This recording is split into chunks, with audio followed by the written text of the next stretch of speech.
Zee 24 तास एक पाऊल पुढे। वडाळ्याला अँटॉप हिल परिसरात दरड कोसळली आहे। यात आतापर्यंत काही जणांना बाहेर काढण्यात यश आलं असलं तरी अजूनही काही जण अडकल्याची भीती व्यक्त करण्यात येते। यात 3 लहान मुलांचाही समावेश आहे। जुना पोस्ट ऑफिस जवळच्या 3 झोपड्यांवर ही दरड कोसळली आहे। अग्निशमन दलाच्या 4 गाड्या घटनास्थळी असून बचाव कार्य वेगात सुरू आहे। सकाळी 7:30च्या सुमारास ही दुर्घटना घडली आहे आणि या ठिकाणचा आढावा घेतलाय आमचे प्रतिनिधी गणेश रुपाले यांनी। पाहूया।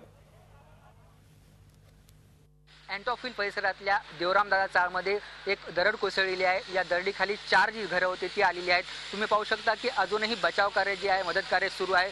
फायर ब्रिगेडचे अधिकारी जे आहे ते बचाव कार्य करत आहेत। अजूनही 4 जण आहेत ते अजूनही या दरडीखाली आहेत, त्यामुळे त्यांना वाचवण्यासाठी, त्यांना बाहेर काढण्याचे कशोशीने प्रयत्न जे आहे ते अधिकारी करताना दिसत आहेत।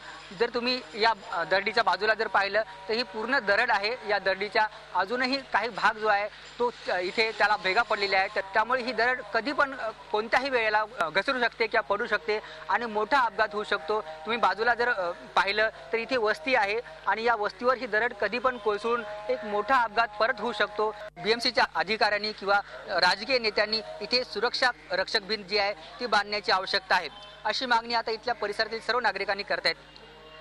व्हिडिओ जर्नलिस्ट सिद्धेशसह गणेश रुपाले, झी मीडिया, मुंबई।